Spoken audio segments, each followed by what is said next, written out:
And the final one, you'll be glad to know, I don't know if anybody has stuck with me this far, 4 in a row is quite a lot, but I've done another of these Stamperia Traveller's Notebook size journals. This one is just under 4.5 by 8.25. Oh, 8 1/8 this one. I think I did cut this one just a little bit short. So this is 8 1/8 by just under 4.5. It's plain inside, but comes with a little pack of handmade ephemera. I have put some beads on the ties in the middle, which can dangle out the top or the bottom. And we've got some pretty sari silk around it. Sorry, hopefully we're still in. Can you see the nose? This label I haven't put anything on, but you can, that will push out and you can write on that. So I'm just going to flick through this quickly. There's a front pocket. This is from the paper pad. This pocket there. Try to do a fair amount of pull out, fold out, so there's lots of writing space in this one and a few pretty pictures. You could do what I did in my other journals, which is put some plain paper over these and then write on them. This is a vintage Flower Fairy book page. And this is the centre, and this is where you can have the, so they can dangle out the bottom as well.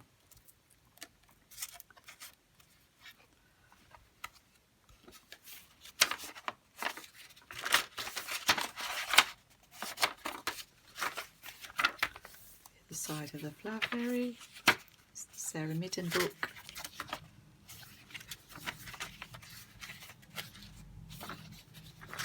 This is vintage note paper.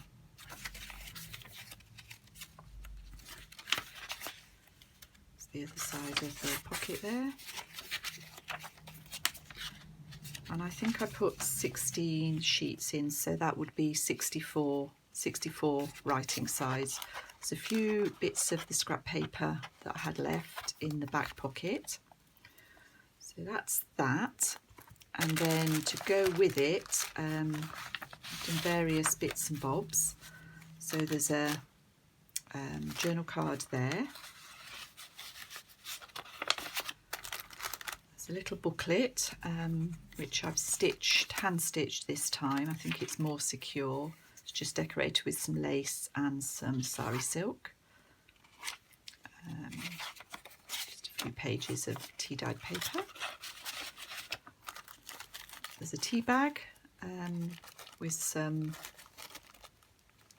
how many are in there? 4 or 5 little cigarette cards and some curled paper clips.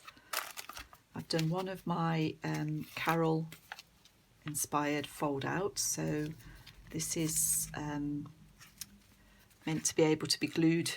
You could glue it into your book if you wanted to on this back page, and then it opens out. So this is vellum you could write on, so it opens out like so. Sorry, it opens out twice, so that's the first opening. And then if you go again, I've got some writing space, and I've got one of these cigarette card tags. That's just the picture. This is about bees, this page. And then on here, I've got another writing space and another tag. So that's that one. That just ties up. And then there's also a glass bag, which is actually too wide to fit in as is, but you could always cut it off and stitch it. And in this, I've got a little selection of vintage ephemera, including a genuine cabinet card.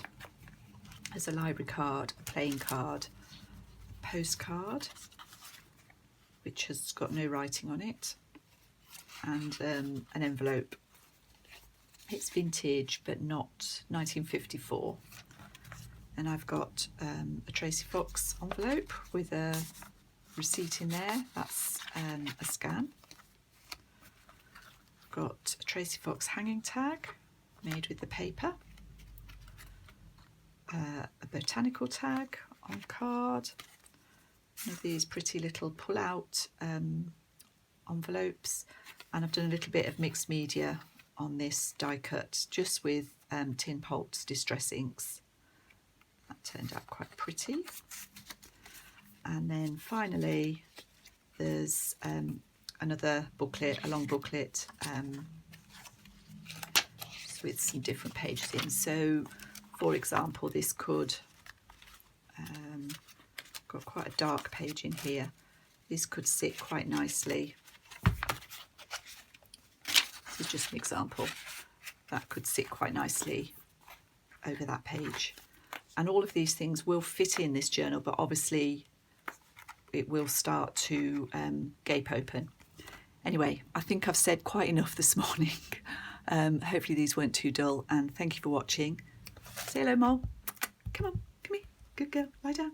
Lie down. Say hello. You're a good girl.